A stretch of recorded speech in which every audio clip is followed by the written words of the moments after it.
तो guys finally next episode आ चुका है और अगर आपको इसका नेक्स्ट एपिसोड जल्दी चाहिए तो आपको 100 लाइक का टारगेट कंप्लीट करना होगा। अगर आप 100 लाइक का टारगेट पूरा कर देते हैं तो मैं इस एपिसोड को और जल्दी लाऊंगा।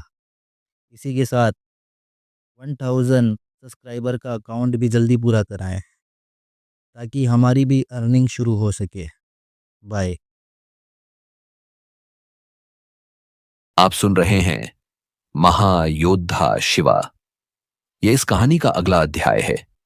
तो जैसा कि आपने पिछली बार सुना था, सम्राट रैन भार्गव ने एक अत्यंत रहस्यमयी ग्रंथ को पढ़ने के लिए आचार्य काल दृष्टि की आत्मा को बुलाया था। लेकिन काल दृष्टि ने यह कार्य करने से पहले एक शर्त रखी थी। यदि मैं आपकी ग्रंथ पढ़ने में सहायता करूंगा तो बदले में आप मुझे एक नया शरीर देंगे। यह सुनकर रैन भार्गव कुछ क्षण विचार करते हैं और फिर सहमति में सिर हिलाते हुए कहते हैं, ठीक है, मैं तुम्हें शरीर दूंगा। काल दृष्टि की आत्मा रहस्यमयी मुस्कान के साथ कहती है, और एक और बात, मुझे अपना शिष्य भी बनाना होगा। रैन भार्गव यह सुनकर थोड़ा चौंकते हैं, परंतु फिर वे मुस्कुराते हुए कहते हैं, अगर तुम्हारी नीयत सीखने की है तो मैं तुम्हें मना नहीं कर सकता। इसके बाद ग्रंथ पढ़ने के उपरांत सम्राट अपनी शक्ति से काल दृष्टि को एक नया शरीर प्रदान कर देते हैं। अब आगे तभी सम्राट रैन भार्गव अपनी राजसी मुद्रा में कहते हैं, चलो शिवा से मिलकर आते हैं। यह सुनकर काल दृष्टि एकदम से चौंक जाता है और कहता है, मगर मेरा अभ्यास कब से शुरू होगा? रैन भार्गव ठाका लगाते हुए कहते हैं, अरे अभी अभी तो दुनिया में आए हो, पहले जरा घूम फिर तो लो, और हां, पुराने परिचितों से भी मिल लो, कुछ यादें ताजा कर लो। तभी पीछे से एक मीठी परंतु दृढ़ आवाज आती है, आप कहां जा रहे हैं? यह आवाज थी गंधर्व राजकुमारी सुलोचना की, जो अपने पति को प्रश्नवाचक दृष्टि से देख रही थीं। सम्राट रैन भार्गव ने हंसते हुए उत्तर दिया, मैं शिवा के घर जा रहा हूं, और हां, आज का भोजन वहीं करूंगा। यह सुनकर सुलोचना के माथे पर बल पड़ गए। तो फिर मैंने जो खाना बनाया है उसका क्या? उन्होंने नाराजगी से पूछा। रैन भार्गव ने अपनी शरारती मुस्कान को छिपाते हुए कहा, अरे वह भी खा लूंगा, भाग्यवान। यह कहकर वे तुरंत ही काल दृष्टि के साथ उड़ते हुए शिवा के घर की ओर प्रस्थान कर गए। जैसे जैसे वे शिवा के नगर के पास पहुंचते गए, काल दृष्टि की आंखें विस्मय से चौड़ी होती गईं। तमिलनाडु में इतनी विशाल और भव्य इमारतें, यह तो मैंने कभी नहीं देखा था, उसने हैरानी से कहा। न केवल नगर का स्वरूप बदल चुका था, बल्कि वहां की ऊर्जा भी असाधारण रूप से तीव्र थी। लेकिन सबसे अधिक आश्चर्य उसे तब हुआ जब उसने शिवा के घर से निकलती दिव्य ऊर्जा को महसूस किया। इतनी प्रचंड शक्ति, इतनी खतरनाक दिव्य ऊर्जा, यह शिवा आखिर कौन सी साधना कर रहा है? उसकी धड़कनें तेज हो गईं। जब वे शिवा के घर के बगीचे में उतरे तो वहां का दृश्य एक भयानक युद्ध भूमि जैसा लग रहा था। सम्राट और काल दृष्टि यह देखकर स्तब्ध रह गए। आचार्य योगमाया और भैरवी लगातार शिवा पर तीव्र हमले कर रही थीं, लेकिन शिवा केवल बचाव कर रहा था। मारक सूर्यवंशी तकनीक, भैरवी ने हुंकार भरी और उनकी तलवार से एक भयंकर प्रकाश किरण निकली। शिवा ने तुरंत ऊर्जा जाल बनाया, लेकिन भैरवी का प्रहार उस जाल को चकनाचूर करता हुआ सीधा शिवा के शरीर से टकराया। क्षण भर में शिवा के 2 टुकड़े हो गए, लेकिन तभी वे दोनों टुकड़े अचानक गायब हो गए और अगले ही पल शिवा भैरवी के पीछे प्रकट हो गया। वह उस पर हमला करने ही वाला था कि तभी पिनाकिन, आचार्य योगमाया ने अपना वज्रभाला शिवा की ओर फेंक दिया। अब शिवा को रक्षा और आक्रमण दोनों एक साथ करना पड़ रहा था। तभी उसकी नजर सम्राट रैन भार्गव पर पड़ी, जो बिना कुछ बोले यह सब देख रहे थे। ध्यान भंग मत करो शिवा, योगमाया ने गरजते हुए कहा, और उसी क्षण उनका भाला तेजी से शिवा की बांह से टकराया। शिवा के चेहरे पर हल्की पीड़ा उभरी, लेकिन उसने संतुलन बनाए रखा। तभी भैरवी भी अपनी तलवार लेकर उसकी ओर दौड़ पड़ी। शिवा ने तुरंत हाथ उठाया और कहा, रुको, सब कुछ एक क्षण के लिए थम गया, बाकी अभ्यास बाद में करेंगे। तभी रैन भार्गव मुस्कुराते हुए कहते हैं, तो कैसी चल रही है प्रतियोगिता की तैयारी? शिवा ने लंबी सांस ली और सिर झुकाते हुए कहा, अच्छी चल रही है, लेकिन डिफेंस और अटैक एक साथ करना सच में मुश्किल हो रहा है। और भैरवी और आचार्य योग माया भी पहले से कहीं ज्यादा ताकतवर हो चुकी हैं। रैन भार्गव ने गौर से उसकी आंखों में देखा। उनकी दृष्टि गंभीर थी, लेकिन चेहरे पर हल्की सी संतोष की झलक भी थी। यह तो अच्छी बात है, लेकिन मैं देख रहा हूं कि तुम्हारी प्रतिक्रिया थोड़ी धीमी हो गई है। तुम हमलों को समय पर पहचान नहीं पा रहे हो। शिवा ने हल्की मुस्कान दी, लेकिन उसके भीतर असमंजस था। सच कहूं तो आप बिल्कुल सही कह रहे हैं। मैं एक साथ दोनों तरफ ध्यान नहीं दे पा रहा हूं। अटैक और डिफेंस दोनों एक साथ करना मेरे लिए कठिन हो रहा है। दिमाग हर वक्त सोच में पड़ जाता है कि पहले बचाव करूं या वार करूं। रैन भार्गव ने धीरे से सिर हिलाया। उनकी आंखों में गहरी समझ झलक रही थी। और यही तुम्हारी सबसे बड़ी कमजोरी है। तुम सोच रहे हो, जबकि तुम्हें बस प्रतिक्रिया देनी चाहिए। अगर तुम्हें वास्तव में महान योद्धा बनना है, तो तुम्हें अतिचेतन युद्ध कौशल यानी अल्ट्रा इंस्टिंक्ट सीखना होगा। शिवा की आंखें चमक उठीं, लेकिन साथ ही वह थोड़े संशय में पड़ गया। अल्ट्रा इंस्टिंक्ट, ये क्या होता है और यह काम कैसे करता है? रैन भार्गव गहरी सांस लेते हैं और थोड़ा गंभीर होकर कहते हैं, अल्ट्रा इंस्टिंक्ट एक ऐसी अवस्था है जहां योद्धा बिना सोचे समझे केवल अपने अंतर्ज्ञान और सहज प्रतिक्रियाओं से लड़ता है। यह परम युद्ध चेतना की स्थिति होती है, जहां शरीर खुद ही हर हमले का जवाब सबसे प्रभावी तरीके से देता है, बिना दिमाग के सोचने की जरूरत के। शिवा ने थोड़ी उलझन से पूछा, तो मतलब बिना सोचे समझे बस यूं ही लड़ना शुरू कर दूं? रैन भार्गव हल्का सा हंसे, नहीं रे भोले, इसका मतलब यह है कि तुम्हारा शरीर तुम्हारे दिमाग से तेज प्रतिक्रिया देगा। जब तुम सोचते हो कि अब क्या करना है, तब तक तुम्हारा दुश्मन तुम्हें मार चुका होता है। लेकिन अगर तुम्हारा शरीर खुद निर्णय लेने लगे, तो तुम हर हमले को पहले से ही भांप लोगे। यह एक ऐसी स्थिति है जहां योद्धा और युद्ध दोनों एक हो जाते हैं। शिवा अब और भी अधिक उत्साहित हो गया, लेकिन कहीं ना कहीं उसके भीतर भय भी था। तो मतलब अगर मैं यह सीख गया, तो कोई भी मुझे हरा नहीं पाएगा। रैन भार्गव ने उसकी आंखों में देखा। सीख सकते हो, लेकिन इसके लिए तुम्हें अपनी सोच और प्रतिक्रिया में फर्क करना सीखना होगा। तुम्हें अपने मन और शरीर को पूरी तरह मुक्त करना होगा। कोई भय नहीं, कोई संकोच नहीं, बस प्रवाह के साथ चलना होगा। तुम्हारा दिमाग खाली रहेगा, लेकिन तुम्हारा शरीर चेतन रहेगा। शिवा ने गंभीरता से सिर हिलाया, लेकिन उसके मन में एक सवाल उमड़ पड़ा।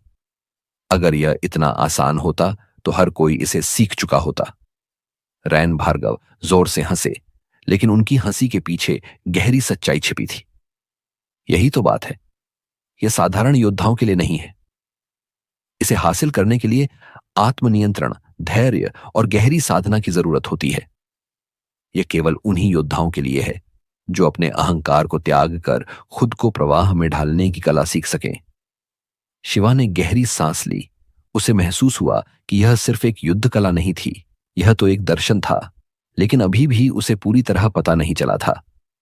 उसके मन में अनिश्चितता थी, घबराहट नहीं, बल्कि एक अजीब सी बेचैनी।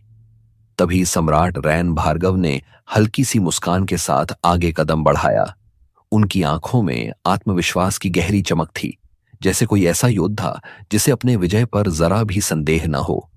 उन्होंने हल्के से कंधे पर हाथ रखा, जैसे कोई खेल शुरू होने वाला हो, और मजाकिया लहजे में बोले, तो मैं अकेला और तुम तीनों? शिवा, भैरवी और आचार्य योगमाया एक पल के लिए ठिठक गए। यह कोई सामान्य लड़ाई नहीं थी। रैन भार्गव के इस प्रश्न में जो आत्मविश्वास था, वह किसी साधारण योद्धा के बस की बात नहीं थी। शिवा ने अविश्वास से कहा, क्या आप हम सबसे एक साथ लड़ेंगे? आचार्य योगमाया के चेहरे पर भी चिंता की छाया थी। रैन भार्गव के होठों पर हल्की मुस्कान खेली। हाँ, काल दृष्टि। जो अब तक केवल युद्ध देख रहा था, उसकी आंखें चौड़ी हो गईं। उसे विश्वास नहीं हुआ कि कोई अकेले इन तीनों का सामना कर सकता है। उसने मन ही मन सोचा, आचार्य, योग माया और शिवा जैसे दिग्गज योद्धाओं से एक साथ लड़ना आसान नहीं है। और भैरवी भी कमाल की योद्धा है, लेकिन यह रैन भार्गव है। शिवा के अंदर जोश उमड़ पड़ा। उसने जमीन पर जोर से पैर पटका और उसकी आंखें दिव्य ऊर्जा से चमक उठी। उसकी पूरी काया से बिजली की लहरें निकलने लगीं। उसने गरजते हुए कहा, सहस्त्र नंदी, तकनीक। अचानक उसकी पीठ के पीछे हजारों बैलों की छायाएं प्रकट हुईं। जमीन गूंज उठी, हवा भारी हो गई और धूल का बवंडर उठ खड़ा हुआ। शिवा ने अपने मुक्के को हवा में घुमाया और पूरी ताकत से सम्राट रैन भार्गव की ओर प्रहार किया।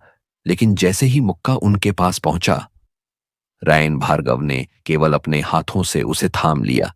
शिवा की आंखें अविश्वास से फैल गईं। यह यह कैसे संभव है? उसका पूरा बल लगाया हुआ घूंसा रैन भार्गव की हथेली में बंधकर रह गया। आचार्य योगमाया ने तुरंत प्रतिक्रिया दी। उनके मन में अब आशंका के साथ आक्रोश भी था। उन्होंने अपनी शक्ति को केंद्रित किया और गरजते हुए कहा, वज्र भला, तकनीक। उनका भाला आसमान में चमका और प्रकाश से भर उठा। उन्होंने पूरी शक्ति से भाले को रैन भार्गव की ओर उछाल दिया। लेकिन रैन भार्गव ने 360 डिग्री घूमते हुए उस हमले से बच निकलने का अद्भुत कौशल दिखाया। यह असंभव है। आचार्य योगमाया के मुंह से स्वतः ही निकल पड़ा। उनका दिल जोर से धड़कने लगा। इससे पहले कि कोई कुछ कर पाता, भैरवी ने अपनी तलवार निकाल ली। उसकी तलवार से नीली चमक निकल रही थी। उसके भीतर एक अनोखा उत्साह और क्रोध था। वह जमीन पर जोर से कदम मारते हुए हवा में उछली और पूरी ताकत से सम्राट रैन भार्गव की ओर वार किया। लेकिन रैन भार्गव के शरीर की गति इतनी तेज थी कि उन्होंने केवल हल्का सा झुककर उस हमले से बचाव कर लिया। भैरवी की आंखें चौड़ी हो गईं और फिर धड़ाम! रैन भार्गव का एक जोरदार मुक्का भैरवी के सीने पर पड़ा। मुक्का इतना शक्तिशाली था कि भैरवी हवा में उछलकर सीधे एक विशाल पत्थर की दीवार से जा टकराई। उसके मुंह से खून की धारा निकल पड़ी और वह जमीन पर गिर गई। शिवा ने यह देखा और पीछे हटते हुए अपना दिव्य बिजली त्रिशूल प्रकट किया। उसका त्रिशूल गरजते हुए चमका और उसने ताबड़तोड़ कई हमले किए। त्रिशूल से निकली दिव्य बिजलियां आकाश में कौंध उठीं और पूरे मैदान में बिजली का कंपन फैल गया। लेकिन शिन शिन शिन, हर एक हमला रैन भार्गव को छू तक नहीं पाया। तभी आचार्य योगमाया ने अपनी तलवार उठाई और गहरी सांस लेते हुए बोले, मारक सूर्यवंशी तकनीक। उनकी तलवार से एक सुनहरी रोशनी की किरण निकली और बिजली की गति से रैन भार्गव की ओर बढ़ी। लेकिन रैन भार्गव बिना कुछ कहे अचानक गायब हो गए। आचार्य योगमाया की आंखें अविश्वास से फैल गईं और फिर वो प्रचंड रोशनी की किरण सीधी शिवा की ओर बढ़ने लगी।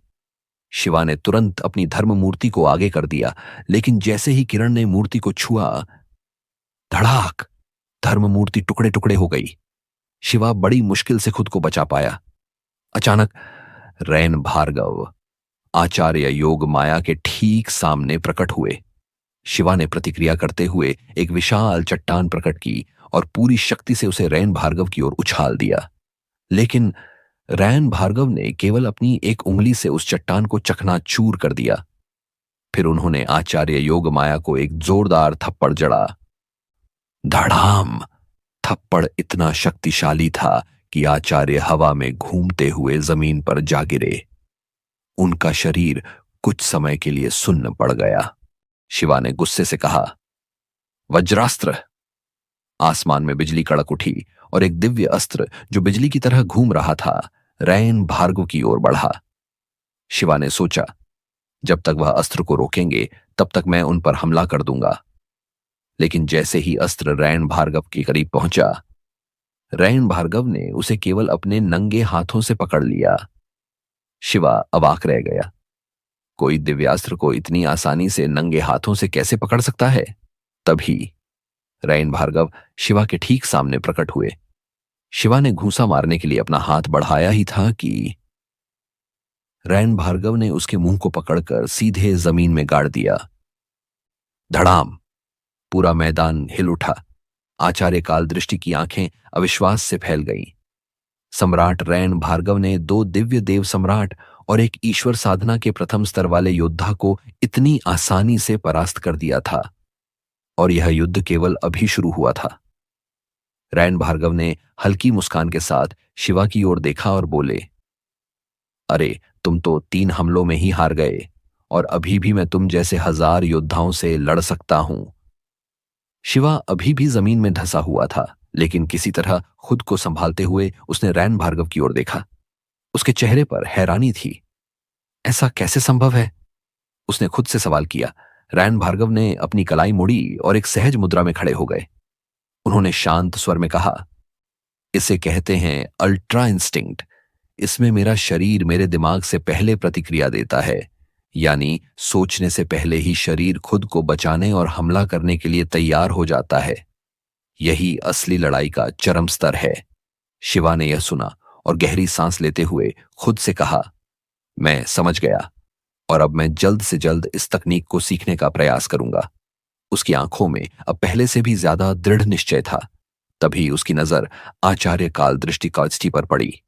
वह कुछ पलों तक उसे दिखता रहा, फिर अचानक बोल उठा, अरे, यह कौन है? रैन भार्गव ने सहजता से उत्तर दिया, यह आचार्य काल दृष्टि हैं। काल दृष्टि? शिवा के चेहरे पर हैरानी साफ झलक रही थी, लेकिन अगले ही पल उसकी आंखें बड़ी हो गईं और उसने आश्चर्य से कहा, क्या? काल दृष्टि? क्या यह सच में वही आचार्य काल दृष्टि हैं? रैन भार्गव ने सिर हिलाते हुए पुष्टि की। हां। शिवा के साथ साथ आचार्य योगमाया और भैरवी भी हैरान रह गईं। आचार्य योगमाया ने काल दृष्टि को ध्यान से देखा और धीरे धीरे कहा, लेकिन आचार्य काल दृष्टि तो शिवा के हाथों मारे गए थे, यह पुनर्जीवित कैसे हो गए? इस पर रैन भार्गव ने पूरी घटना बताई कि कैसे काल दृष्टि की वापसी हुई। सभी ध्यान से सुनते रहे, और जैसे जैसे कहानी आगे बढ़ी, वैसे वैसे उनकी हैरानी बढ़ती गई। अब पूरा समूह काल दृष्टि की ओर देखने लगा। आखिरकार एक समय था जब आचार्य काल दृष्टि का नाम पूरे दक्षिण भारत में गूंजता था। वे न केवल एक महान योद्धा थे, बल्कि उनकी भविष्य दृष्टि की शक्ति के कारण लोग उन्हें युग दृष्टा भी कहते थे। शिवा भी एक समय काल दृष्टि के समान माना जाता था। उस समय उसे लोग युवा काल दृष्टि कहकर बुलाते थे। आचार्य योगमाया ने भी सालों पहले आचार्य काल दृष्टि का सामना किया था। उस समय वे दोनों लगभग बराबरी के योद्धा थे, लेकिन अब की तुलना में योगमाया काल दृष्टि से हजारों गुना अधिक शक्तिशाली हो चुकी थी। शिवा ने काल दृष्टि की ओर देखते हुए पूछा, तो आप ब्रह्म ज्ञान प्राप्त करना चाहते हैं? काल दृष्टि ने विनम्रता से सिर झुकाते हुए उत्तर दिया, जी, भगवान शेषनाग शिवा। यह सुनकर शिवा हंस पड़ा। वह हाथ हिलाते हुए बोला, अरे, आपको इतना बड़ा नाम लेने की कोई जरूरत नहीं है। आप मुझे महायुद्ध शिवा भी कह सकते हैं। आचार्य योग माया ने अब काल दृष्टि की ओर ध्यान से देखा और गंभीर स्वर में पूछा, आचार्य काल दृष्टि, आप भूत, भविष्य और वर्तमान को स्पष्ट रूप से देख सकते हैं, है ना? काल दृष्टि ने हल्की मुस्कान के साथ सिर हिलाया। योग माया आगे बोली, तो फिर आप हमें नागलोक के बारे में जानकारी दे सकते हैं? हमें यह बताइए कि अब तक वहां कितने दिव्य नाग और राक्षसी नाग जन्म ले चुके हैं, और हां, हमें दिव्य शेषनाग ग्रंथ के बारे में भी विस्तार से बताइए। काल दृष्टि ने आंखें बंद की, एक क्षण सोचा और फिर दृढ़ता से बोले, मैं तैयार हूं। मैं आपको नागलोक की संपूर्ण गाथा, उसकी उत्पत्ति से लेकर उसके भविष्य तक सब कुछ बताऊंगा, और साथ ही दिव्य शेषनाग ग्रंथ का भी रहस्य प्रकट करूंगा। अब सभी की आंखें काल दृष्टि पर टिकी थीं। युद्ध की उत्तेजना के बाद अब एक नया रहस्य सामने आने वाला था, नागलोक की असली कहानी। जानने के लिए सुनते रहिए महायोद्धा शिवा।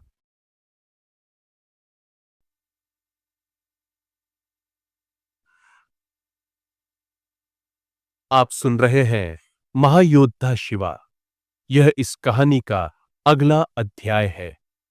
तो जैसा कि आपने पिछली बार सुना था, काल दृष्टि वापस लौट आया था और अब समय आ गया है नागलोक के इतिहास को जानने का। यह वह इतिहास है जो रहस्यों और शक्तियों से भरा हुआ है। अब आगे काल दृष्टि अपनी आंखें बंद करता है और गहरी सांस लेते हुए बोलता है, नागलोक की शुरुआत पाताल लोक से हुई थी। सभी ध्यान से सुनने लगते हैं। नागों की उत्पत्ति महर्षि कश्यप और उनकी पत्नी कद्रु से हुई थी।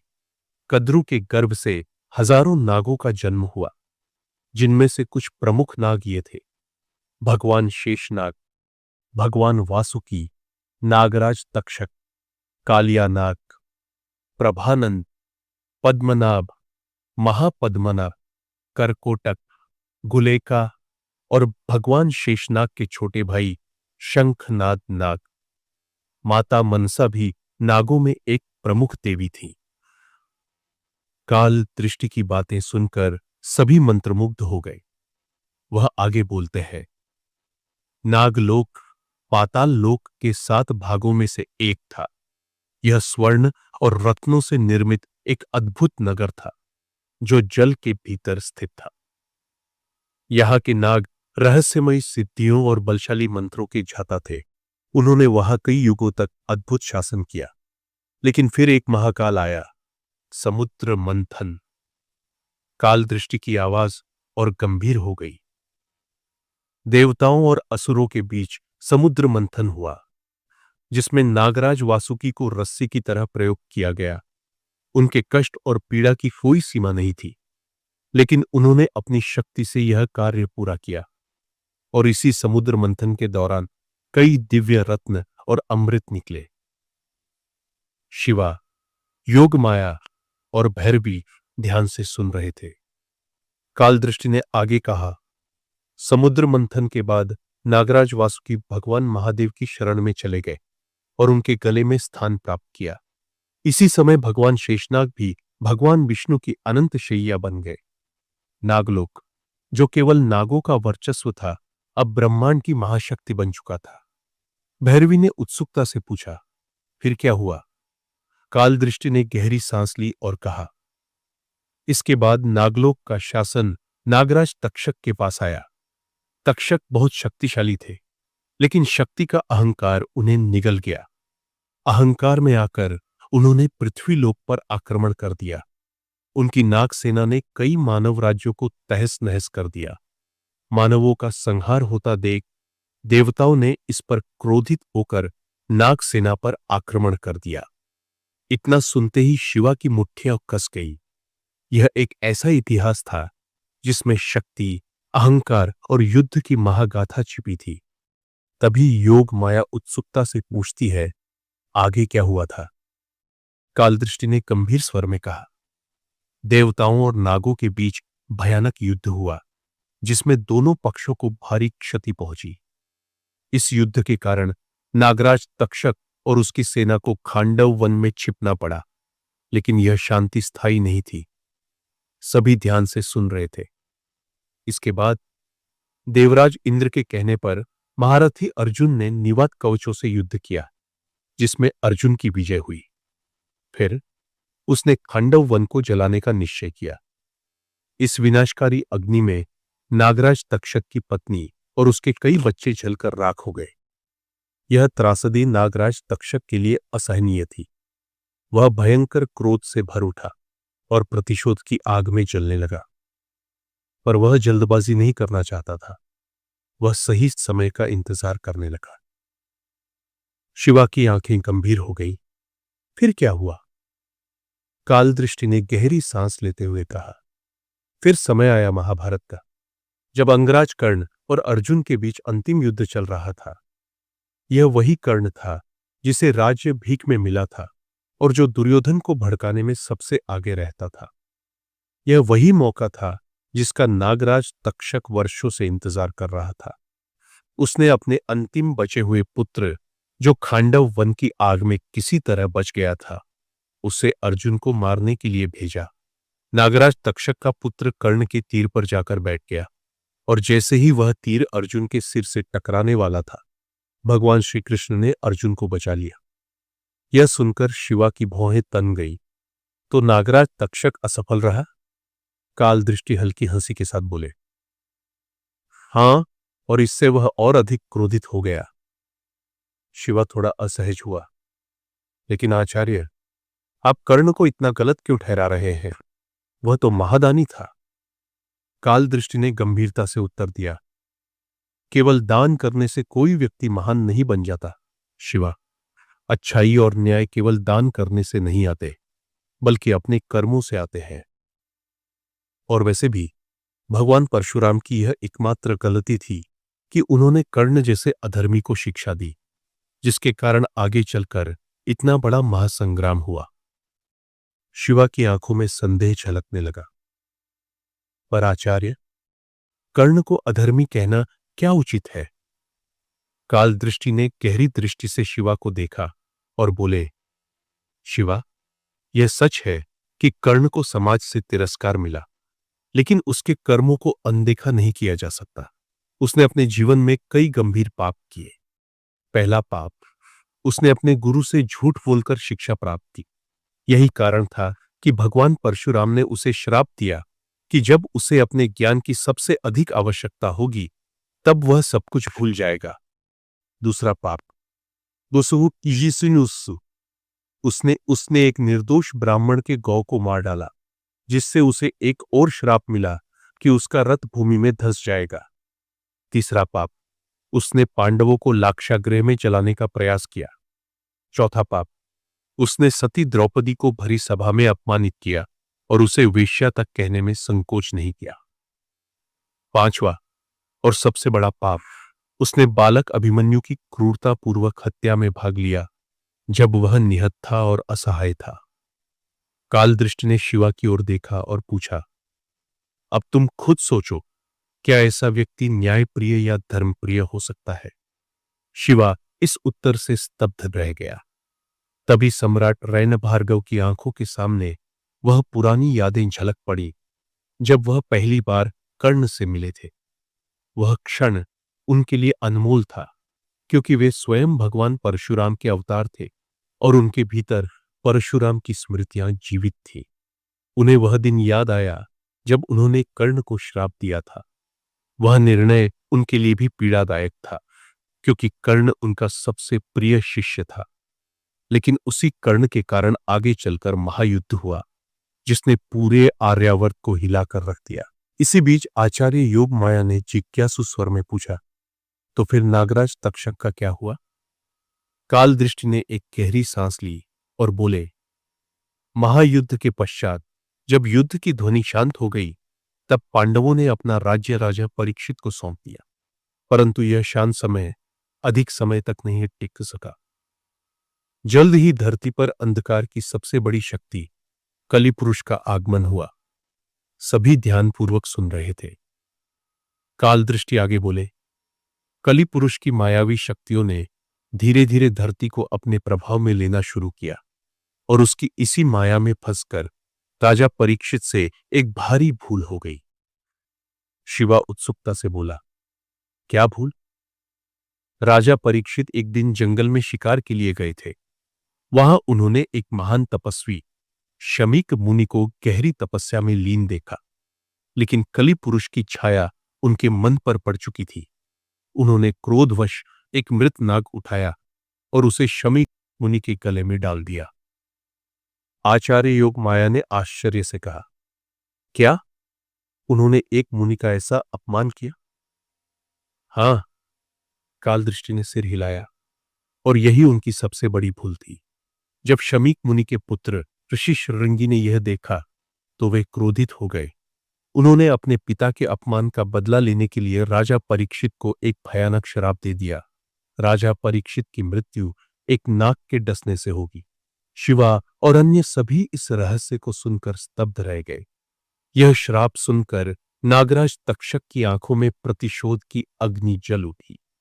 काल दृष्टि ने आगे कहा, वर्षों से वह बदले की आग में जल रहा था और अब उसे अपना अवसर मिल चुका था। वह राजा परीक्षित के कक्ष में पहुंचा और बिना किसी दया के उन्हें डस लिया। देखते ही देखते राजा परीक्षित ने वहीं दम तोड़ दिया। शिवा ने गंभीर स्वर में कहा, तो तक्षक ने अपना प्रतिशोध पूरा कर लिया। लेकिन फिर आगे क्या हुआ? काल दृष्टि मुस्कुराए। यहीं से कहानी और रोचक हो जाती है। राजा परीक्षित की मृत्यु से उनके पुत्र जन्मेजय को अत्यधिक क्रोध आया। उन्होंने रुककर सभी की प्रतिक्रिया देखी और आगे बोले। अपने पिता की मृत्यु का बदला लेने के लिए जन्मेजय ने एक भयंकर यज्ञ का आयोजन किया, जिसे सर्प सत्र यज्ञ कहा जाता है। इस यज्ञ का उद्देश्य केवल एक था, सभी नागों का संहार। सर्प सत्र यज्ञ इतना शक्तिशाली था कि हजारों नाग उसमें जलकर भस्म हो गए। नागलोक में हाहाकार मच गया। शिवा ने गंभीर स्वर में पूछा, तो क्या नागराज तक्षक भी मारा गया? कालदृष्टि ने सिर हिलाया। नहीं, नागराज तक्षक समझ गया कि अब उसका अंत निकट है। वह सीधे भगवान शेषनाग के पास पहुंचा और उनसे विनती की कि इस विनाश को रोका जाए। भगवान शेषनाग ने नागों की विनती सुनी और स्वयं जन्मेजय के पास गए। उन्होंने जन्मेजय को समझाया कि सभी नागों का संहार करना अधर्म होगा। जन्मेजय को समझ आया कि वह अपने क्रोध में धर्म की सीमाओं को लांघ रहे हैं। उन्होंने भगवान शेषनाग की बात मान ली और सर्पसत्र यज्ञ को रोक दिया। इस प्रकार नागलोक विनाश से बच गया और नागराज तक्षक भी जीवित रहा। इसके बाद नागराज तक्षक ने पाताल लोक को छोड़ दिया और भगवान शेषनाग की सहायता से एक नए पाताल लोक की स्थापना की गई, जो अनंत आकाश की गहराइयों में बसा था। इस बार यह सुनिश्चित किया गया कि नागलोक की रक्षा अटूट रहे, इसलिए वहां पंचनाग देवताओं की स्थापना की गई। इन पंचनाग देवताओं में भगवान शेषनाग, भगवान वासुकी, नागराज तक्षक, महापद्मनाभ और शंखनाग को प्रमुख देवताओं के रूप में चुना गया। इसके बाद नागलोक के सभी निर्णय इन्हीं 5 देवताओं की सहमति से ही होते थे। धीरे धीरे नागलोक फिर से समृद्ध होने लगा और नागराज तक्षक को नागलोक का प्रथम सम्राट घोषित किया गया। नागलोक की स्थिति अब स्थिर थी, लेकिन एक दिन वहां कुछ ऐसा हुआ जिसकी किसी ने कल्पना तक नहीं की थी। अचानक भगवान शेषनाग और एक अंधेरी शक्ति के बीच भयानक युद्ध छिड़ गया। इस युद्ध की ऊर्जा इतनी विकट थी कि समस्त ब्रह्मांड में हलचल मच गई। अंततः भगवान शेषनाग ने उस समस्त काली ऊर्जा को अपने अंदर समाहित कर लिया, लेकिन यह ऊर्जा इतनी विनाशकारी थी कि इसे अधिक समय तक अपने भीतर रखना असंभव था। अंततः उन्होंने इस काली ऊर्जा को अपने शरीर से बाहर कर दिया और वह ऊर्जा एक प्रलयंकारी अस्तित्व में बदल गई, जिसे प्रथम नाग दैत्य कहा गया। प्रथम नाग दैत्य को नागलोक की रक्षा के लिए नियुक्त किया गया और उसने वर्षों तक अपनी शक्ति से नागलोक को सुरक्षित रखा, लेकिन धीरे धीरे उसका अहंकार बढ़ने लगा। उसका शक्ति लोभ उसे इतना अंधा कर गया कि एक दिन उसने स्वयं नाग देवताओं और नागलोक पर आक्रमण कर दिया। उसकी शक्ति इतनी भयानक थी कि पूरे ब्रह्मांड में हाहाकार मच गया। नागलोक संकट में था और उसे रोकने के लिए पंचनाग देवताओं को कुछ असाधारण करना पड़ा। सभी नाग देवताओं ने अपनी शक्ति को एकत्रित कर एक दिव्य नागिन को जन्म दिया, जिसे नीली दिव्य नागिन कहा गया। उसका नाम नाग देवी कर्मावती रखा गया। जब नाग दैत्य ने नागलोक पर आक्रमण किया तो उसके विरुद्ध नीली दिव्य नागिन को युद्ध के लिए भेजा गया, लेकिन नाग दैत्य अत्यंत शक्तिशाली था। उसकी शक्तियां इतनी विकट थीं कि कर्मावती उसे रोकने में असमर्थ हो रही थी। यह देखकर भगवान शेषनाग ने अपनी दिव्य तलवार कर्मावती को सौंप दी। अब उसके पास वह शक्ति थी जिससे नाग दैत्य का अंत किया जा सकता था। भयंकर युद्ध छिड़ा, तलवारें चमकी और अंततः नीली दिव्य नागिन ने नाग दैत्य के शरीर के टुकड़े टुकड़े कर, लेकिन नाग दैत्य मरते मरते भी एक भयंकर छल कर उसने अपनी अंतिम शक्ति से नीली दिव्य नागिन पर आक्रमण किया और उसे भी मार गिराया। युद्ध समाप्त हुआ, लेकिन नागलोक में शोक की लहर दौड़ गई। नीली दिव्य नागिन का बलिदान व्यर्थ नहीं गया। मरने से पहले उसकी आत्मा ने घोषणा की, मैं पुनः जन्म लूंगी और नाग दैत्य को रोकूंगी।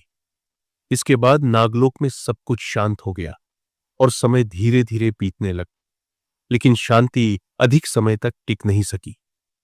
एक दिन महारुद्र ने एक भविष्यवाणी की जिसने पूरे नागलोक को हिला कर रख दिया। उन्होंने घोषणा की, मैं महारुद्र वेदपति वंश में भगवान शेषनाग के अवतार के रूप में जन्म लूंगा।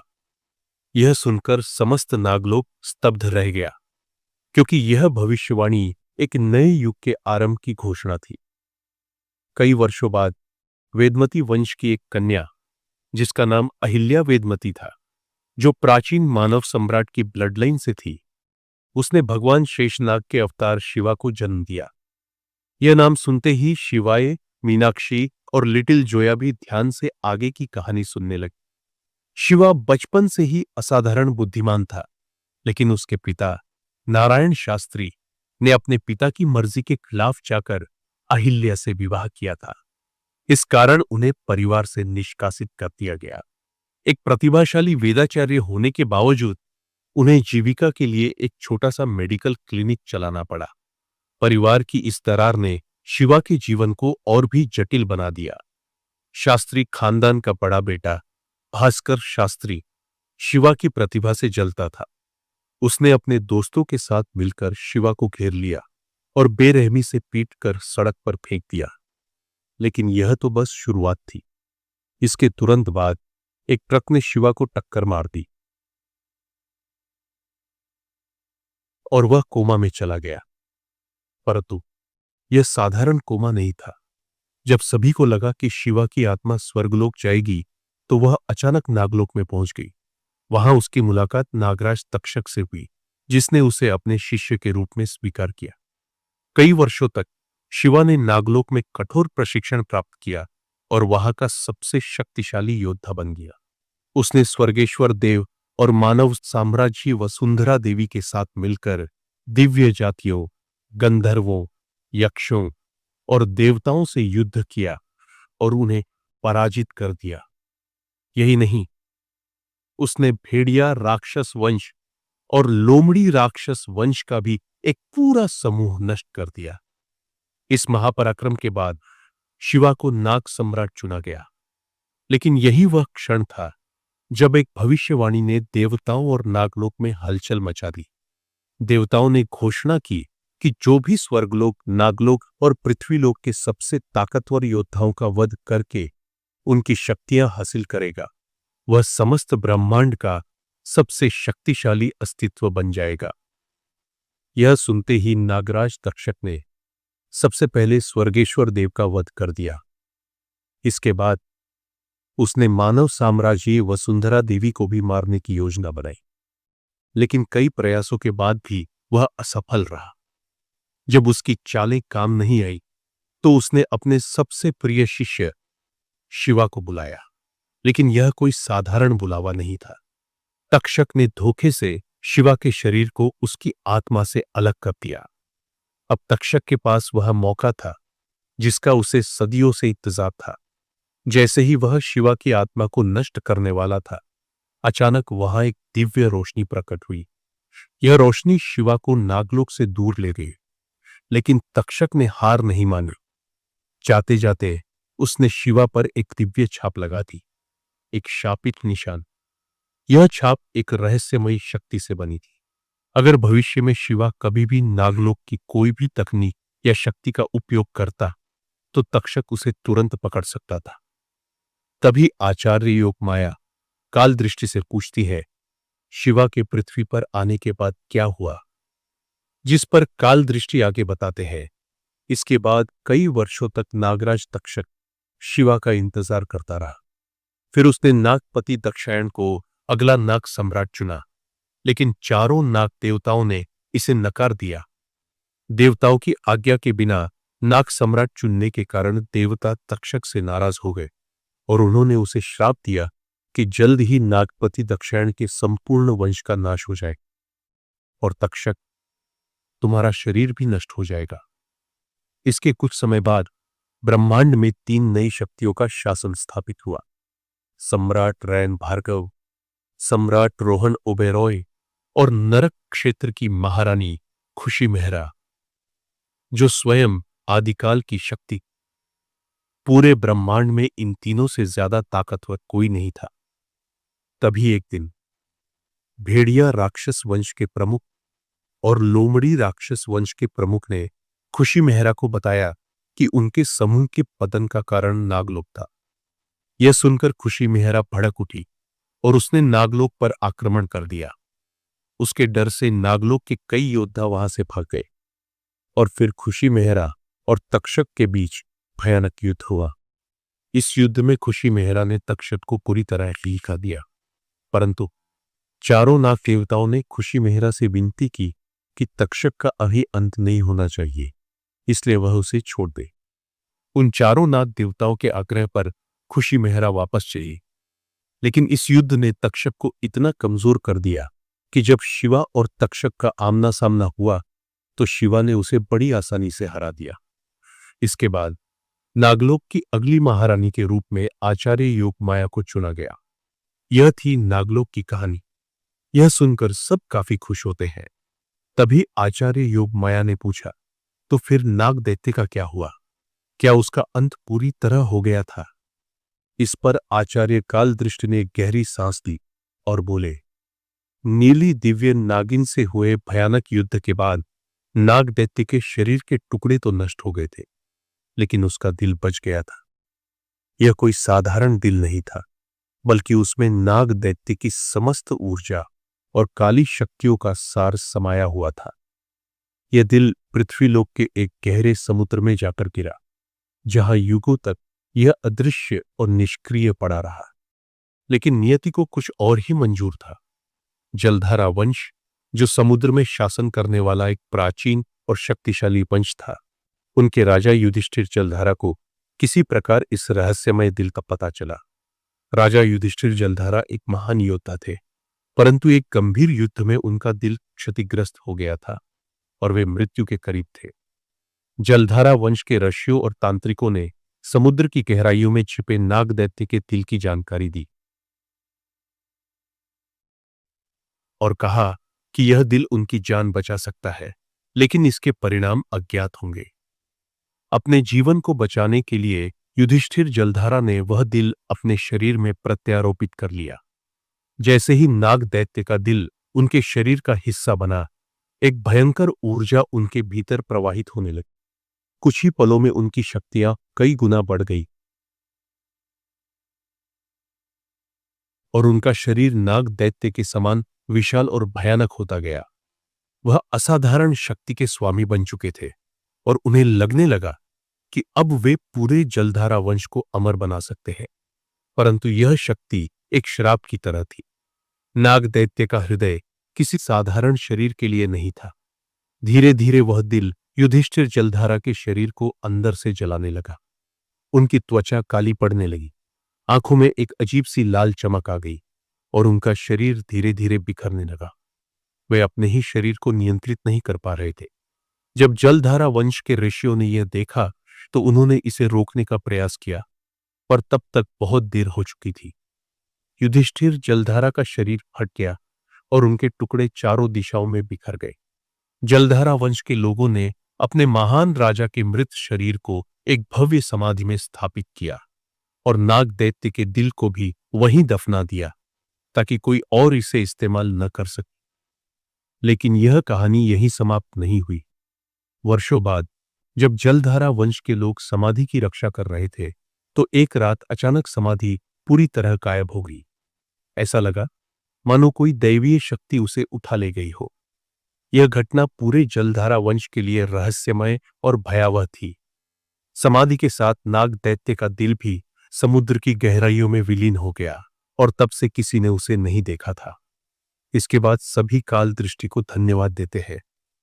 तो क्या होगा आगे और क्या नया रहस्य आने वाला है?